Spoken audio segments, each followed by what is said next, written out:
This setup was so simple, but it completely changed the way I now imagine what light and sound can be. It was this moment I was able to finally almost see the sound, or hear the light. Let me explain. So right here, we just have a very familiar Ableton device. This is the envelope follower, and I'll explain why the envelope follower specifically is important for this setup. Next, we have just a very simple DIY LED fixture I made. Then between them, we have MAINFRAME-B, which is my MIDI-based visual instrument, and allows you to just essentially play with light without any extra software, no pre-programming, no bullshit. So now when you put these three together, it's a very simple setup, which I'll show you how to do in a moment. But then something new kind of emerged that I didn't really know how to describe.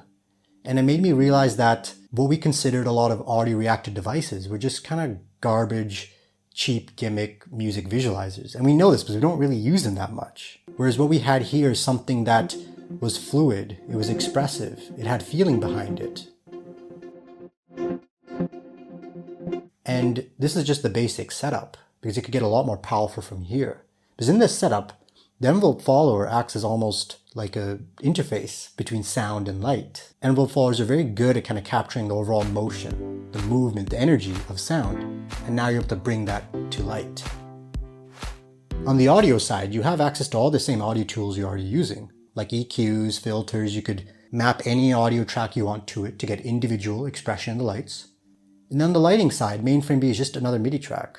So you drop that in, you put in this CC Mapper free Max for Live plugin, put in some MIDI notes for rhythm, map the envelope follower to the MIDI CC, then pick the parameter you want to now modulate. And then now, boom, you have a fluid experience.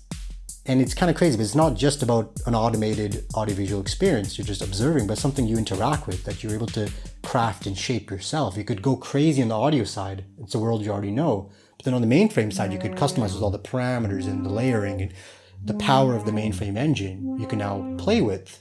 And so then together you get this new experience that's not just about sound and light together, but something that's now interactive, which creates this new thing that I don't know how to describe yet.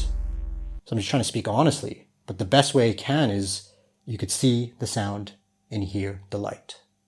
So I'll be putting out a lot more tutorials and demos on this whole phenomena. Unfortunately, I'm not the best person to even use this or create this experience because I'm just the toolmaker. I'm not a music producer. So if you're interested in trying it yourself, you should check out my other videos on MAINFRAME-B and also check out my website for more information.